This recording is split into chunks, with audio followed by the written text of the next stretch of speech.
आप ही दोस्तों एक बार विचार करके मुझे बताओ कि हमारी जो शिक्षा पद्धति थी वो श्रेष्ठ है या फिर आजकल जो मैकॉले की शिक्षा पद्धति बनाई हुई है वो श्रेष्ठ है। मुझे ऐसा लगता है कि गुरुकुलों के अंदर सर्वश्रेष्ठ शिक्षा दी जाती है, ना कि आज के समय के अंदर जो शिक्षा पद्धति हमको पढ़ाई जा रही है। हमको सुबह 3:45 पर उठाया जाता था और 6 मंत्रों का जाप करवाया जाता था। उसके बाद में योगाभ्यास करना है, योग करना है, हवन करना है, ऐसे हमारी दिनचर्या डिसाइड थी।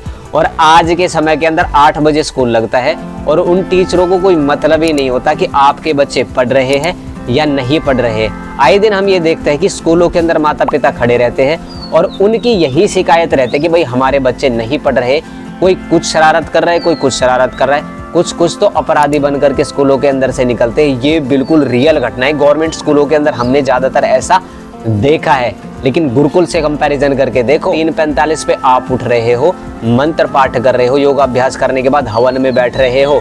हवन में बैठने के बाद में आप भोजन के लिए जा रहे हो। पूरा दिन भर वेद, गीता, उपनिषद, शास्त्र, तरह तरह की नई नई शिक्षाएं, प्रवचन, ये चीजें आप सुन रहे हो। आपका जीवन कितना अच्छा होता जा रहा है। स्कूलों के अंदर डांट खाते हैं बच्चे जाते ही, तो टीचर उनके साथ मन को मैच ही नहीं कर पाता है। हमारे गुरुकुलों में कहा जाता है कि आचार्य जब तक अपने बच्चे के साथ सीधा सीधा नहीं जुड़ेगा ना, तब तक वो विद्यार्थी निपुण हो ही नहीं सकता। रिजल्ट कितना है, लगभग 1000 बच्चों में कोई एक बच्चा सक्सेस होकर के निकलता है, वो भी अपनी मेहनत के कारण, न कि स्कूल के कारण, क्योंकि टीचरों को सिर्फ ओनली अपनी सैलरी से मतलब हो गया है। हम किसी के बारे में कह नहीं रहे, लेकिन कुछ अच्छे टीचर भी है और कुछ ऐसे खराब टीचर होते हैं जिनको ओनली अपनी सैलरी से ही मतलब होता है। आते हैं और ये कह देते भाई हमको तो सैलरी मिल रही है ना, हमें क्या मतलब है, तुम पढ़ो या ना पढ़ो, बता यार। ये कोई बात होती है? अगर आपका बच्चा, क्या उनका बच्चा अगर ऐसा होता तो क्या वो जब भी यही जवाब देते? वो जब ऐसा जवाब नहीं देते। अपने बच्चों को तो बढ़िया बढ़िया स्कूलों के अंदर पढ़ाएंगे और यहाँ पर जो गरीबों के बच्चे होते हैं ना, उनके ऊपर उनका कोई भी फोकस नहीं रहता। फिर कहते हैं कि बच्चे मानते नहीं है। आप मनाने वाले हो, बच्चे कहाँ से मानेगा?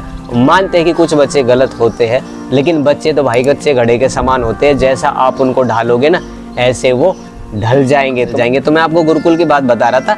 हमारी पूरे दिन भर ऐसी दिनचर्या चलती थी। कभी हवन होता है, कभी प्रवचन होता है, कभी सत्संग होता है, कभी जाप होता है, कभी कुछ अच्छे कार्य होते हैं। शाम को संध्या हो जाती है। संध्या होने के बाद में भोजन के लिए हम चले जाते हैं। भोजन के बाद में संगीत होता है। संगीत के बाद में आत्मनिरीक्षण की कक्षा होती है। फिर 6 मंत्रों का जाप होता, तब जाकर के हम बिल्कुल आराम से लेटो। ना फोन दिया जाता है, ना कंप्यूटर दिया जाता है, ना लैपटॉप दिया जाता है।